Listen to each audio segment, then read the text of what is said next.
Welcome, everyone, to the Everything Show, episode 479. I am your host, Matrix Lord 212. And I'm with Daniel. What's up, Daniel? Hello. What's up, Scott? Greetings and salutations.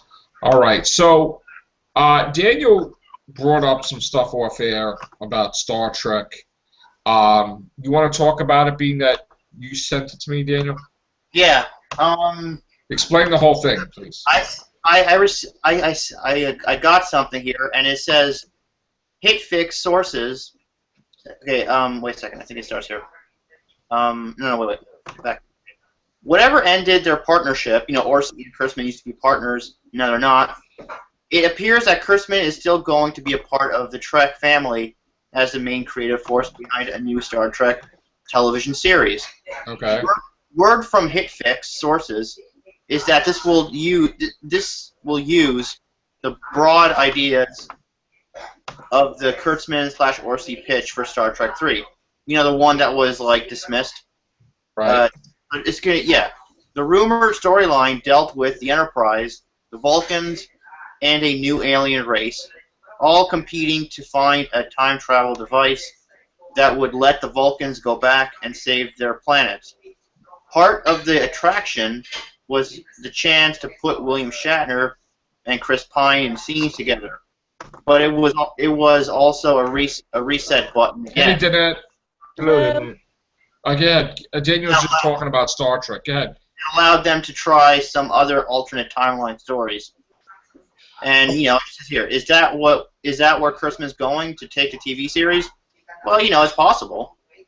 So here's the thing: is the Federation on the same side as the Vulcans? I'm not sure. They're all competing. Separate sides? Yeah, they're all competing, trying to get this. So for the first time, the Vulcans are enemies with Starfleet. They're all enemies with each other. Just anything goes. Whoever gets the time travel device uses it to alter the past the way they want it. I wonder if it has anything slightly connected to that online series Renegades. They're trying to dip into that little well. Well, here's the thing. The Vulcan wasn't supposed to be destroyed. No. The timeline was altered. So Vulcan logic would dictate that that wasn't supposed to happen. That was a free time travel event. So that needs to be undone. Then they would be working on emotions. So, and if Vulcans are going to go by the basis of that we are going to suppress our emotions, that might be how they go, is that their emotions start overtaking them, and the Federation, fearing that since they've got all this technology, if they bring back Vulcan with their emotions, they may come through and destroy the Federation. So in other words, Vulcans would save the Vulcans would save themselves, but then they would turn evil because power corrupts. And absolute And power that whole corrupts. logic goes out the window. Because if they dealt with an illogical situation and defeated the illogical situation by illogical means, they would no longer be logical. They would be chaos bringers, like our buddy Steampunk Star Racer. So they would constantly just do erratic. They would go offshoot off their logic to a totally radical, anything goes chaos philosophy. Yeah. And that would be a totally different type of Vulcan. Totally. Which is interesting. It would be, and they're also super strong, too, so they would constantly they're stronger battle. than humans. Right, that would be an interesting thing. Vulcans and humans enemies. And then also the Klingons, the Romulans, it's like anything goes. Like, what's the old game we used to play in the street? Manhunt? We used to throw the ball in the air, and then everybody would be against each other or something. Something like that. That's an interesting take, but what would the Federation, what would their be prime or time directive be? To fix time or to leave this timeline intact? That's the key. That's the key. We wouldn't know. What do you think, Scott? 2-to-1 if they're going to go with the whole time travel thing, where they're going to try to reverse time. They probably will be going. They probably would just become so overwhelmed. First, they were probably going to try to find it in order to prevent the Prime Directive about time, and then there's going to be probably a few renegade. Right. So in other words, they use the device, and what do they do with it? They go to the past, or they go to the future. This to our own advantage, but in reality, we destroy it and bring and take over Vulcan. So Scott, in other words, they take the device, they go into the past. Yeah. To when Nero is about to come out. Yeah, and then they're going under the illusion that they're going to save Vulcan, but use that same advantage to take over Vulcan and make it their new planet. So in other words, what if they did this? What if they went into the past, went through that thing as Nero came out, and when they're in the real timeline, they go backwards a little bit in time to when Spock's making that device and blow it up. Then, in other words, Spock never goes through it, Nero never goes through it, and everything just gets fixed. What about that? Well, there's nothing really to fix. You know, the original timeline is still there. Like I said, you're thinking about Back to the Future logic, where you go back and change something, you erase something. Whereas, this is using quantum mechanics theory, where you just create new things all the time. So if they did that, they would just create another timeline that resembles the original universe. But if they're not able to fix their timeline, what's the purpose of traveling through time then? Well, I don't know. In other words, if they're creating a new timeline, who the hell wants that? Because it's not their timeline; they can't live in it. So of course it is the real. See, here's the thing. I understand. I'm not talking about Back to the Future logic. What I'm talking about is, and whether we agree or disagree doesn't mean we're enemies, okay? Yeah. What I'm trying to say is, when Enterprise C went in the wormhole and came out into Next Generation time, the whole universe was altered and phased into that new timeline, right? Now, Guinan told Picard that he had to send them back, and that timeline that they're in would be erased. Now, that's not Back to the Future, like time travel logic, whatever. That's Star Trek Next Generation. So what they did was they sent it back, and the timeline was restored. Okay? And honestly, we had someone that came back and gave birth to a new child, which was a Romulan Tasha Yar child, right? Same thing like Voyager. Captain Admiral Janeway. Age of Apocalypse set up with Bishop. Right. Admiral Janeway took the technology of the future with the chrono shielding or whatever it is, or quantum shielding, and she infected the Borg. She killed the Borg in the past. She died, but the timeline was restored, and the Borg were defeated, and Voyager went home because they had the assist of the future. Just like in City on the Edge of Forever, Kirk and Spock said that lady had to get hit by that car. Even though he loved her, she had to die, or else none of this stuff in the future would happen. Starfleet, none of that. And she died. And the whole timeline was restored. So, yeah, Jeanette. Here's a question. Do we know is this going to be like years after, like, Voyager, or do we know how many years after Voyager or anything Jeanette, this might take place? Daniel, do you know the answer to that? No, there isn't any information. Although Michael Dorn did say, like, he did come out and say that what he has heard is it's going to take place in the Abrams verse. Oh, That's what Okay. wow. that's what he heard, at least. So, is it going to take place in Abrams verse, but Next Generation time Abrams verse? Well, I don't know. It's possible that they can jump from universe to universe. No, I'm saying the future of Abrams universe. I don't know. It's possible. Where there's, Picard may not be the captain of the Enterprise. Somebody else may be. Or something. Hmm. Because that's what I'm thinking. Because I don't know if they will reference like Captain Picard or Janeway or any. Well, they never or happened, Cisco correct. According to Abrams universe, everything was wiped, Okay. technically. I think, in theory. See, the thing would have to be, I would think, would have to be. I think they're afraid to do a show based beyond Next Generation because they have no idea what kind of technology could be, and they don't want to have a headache doing it. So they want to just go with what they know and say, all right, this is Abrams universe, Kirk time, and then boom. Because they don't want to deal with it. Or they don't want to have to deal with trying to come up with new technology and stuff.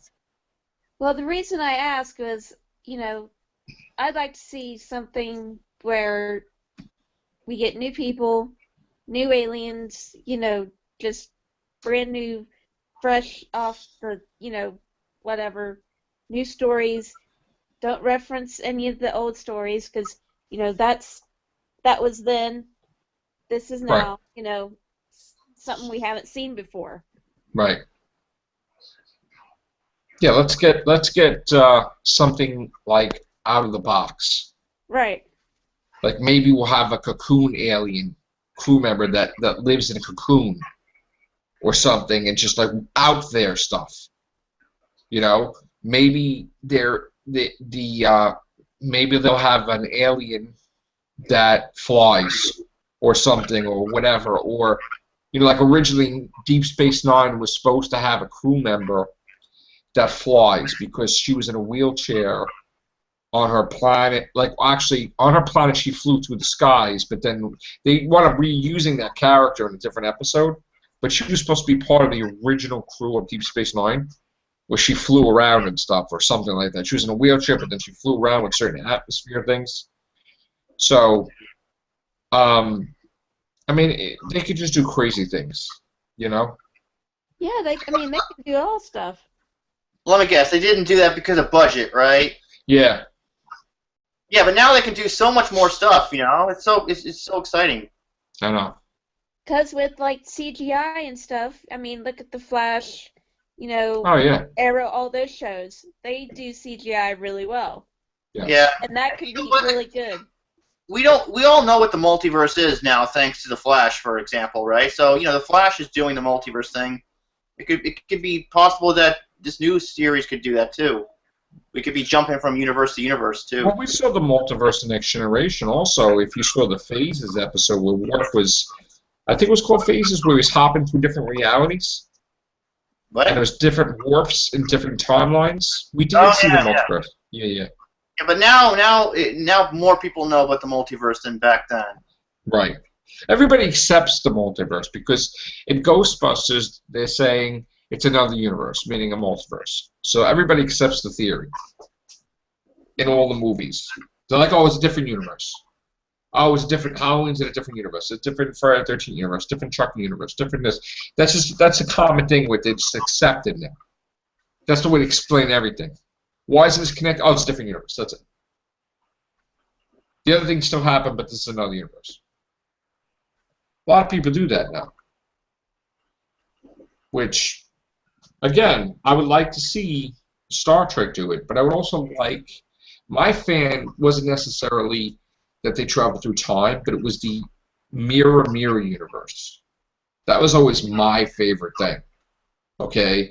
Like, what if there's something else there? What if there's, like, different things? Like, I remember when I used to watch the Star Trek animated, and they went through, I think, a black hole, and space was white, and the stars were black. And I thought, like, that is the coolest friggin' thing I've ever seen when I was a kid. Like, what a concept that would be, right? Like, to have an opposite universe or something. Can't hear you, Scott. Can't hear you. No, can't hear you. Drop out and come back in, maybe. Well, he did that once before, but Oh, he did? issues. Oh. But that was the coolest thing. I don't know if you saw that, Daniel. They went in the opposite of what it is, you know? And I think Doctor Who touched on that in the Dream Lord episode with the ice, where the sun was ice instead, something like that. Hey, what's up, Scott? Yeah, Scott? Can you hear us? Ah, this Google, man. Google's really pissed me off tonight, right? Mm-hmm. Ah. No, but Daniel, that was so cool, man. You gotta go watch that animated series cartoon with when they went to ops. But anyway, that's cool stuff. They could do stuff like that. Mm-hmm. You know, like, what if... You know what I never understood with Star Trek? You know how in our world there's always talk of alien abductions and all that stuff? Mm-hmm. I was always like, when is Kirk, when is Picard, when are they going to counter those aliens that like just abducted people all the time? Mm-hmm. What if they're like a threat bigger than the Borg? Like, when are we going to find those things? You know how the Borg are like, and I don't know, they're like resistance fuse power. You add your biological and yeah. You know how the Borg are kind of like a ripoff of the Cybermen from Doctor Who? Right. Well, I think they should do the same with the Daleks. They should make a Dalek race for Star Trek. I don't know. See, that's the thing is we want to do something original. Yeah. You know, see, Doctor Who copied off of Star Trek because the Doctor does the mind meld like Spock does, where he's like talking like this with Madame de Pompadour. And all that, like what he does with Donna, he erases a memory. That's Spock's thing from Star Trek. They took that.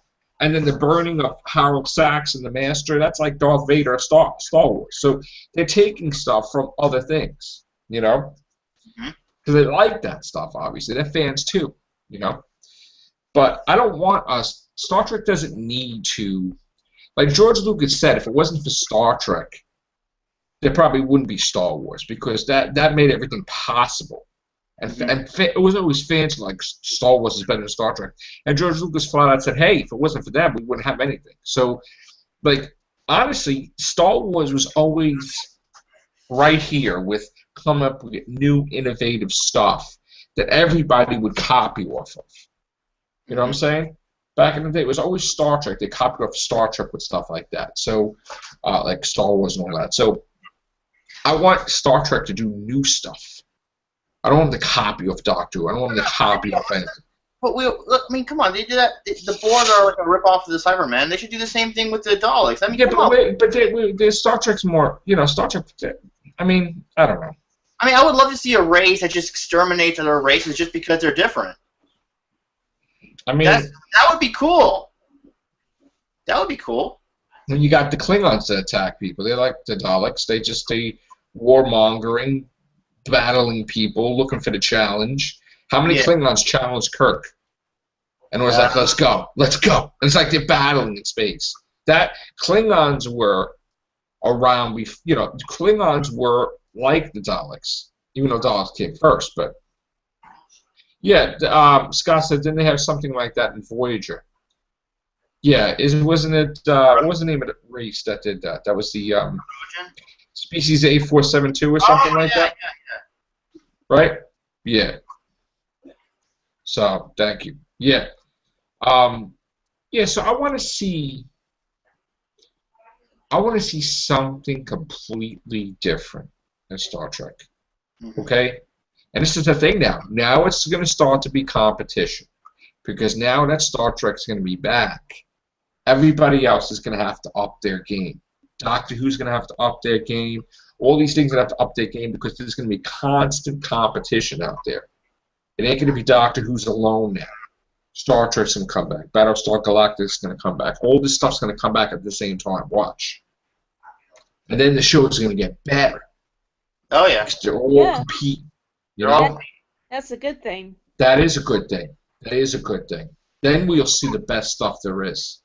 Because when Deep Space Nine was out there at the same time as Next Generation, they were competing with Next Generation, and it's the same company, but you know they did kind of crazy stuff Yeah. with the Jem'Hadar, you know, like the friggin' Cardassians and like the battle with each other, like there's crazy episodes where you know, like deep characterizations where Miles O'Brien was kidnapped by the Cardassians and broken, just like Picard was broken by the Cardassians.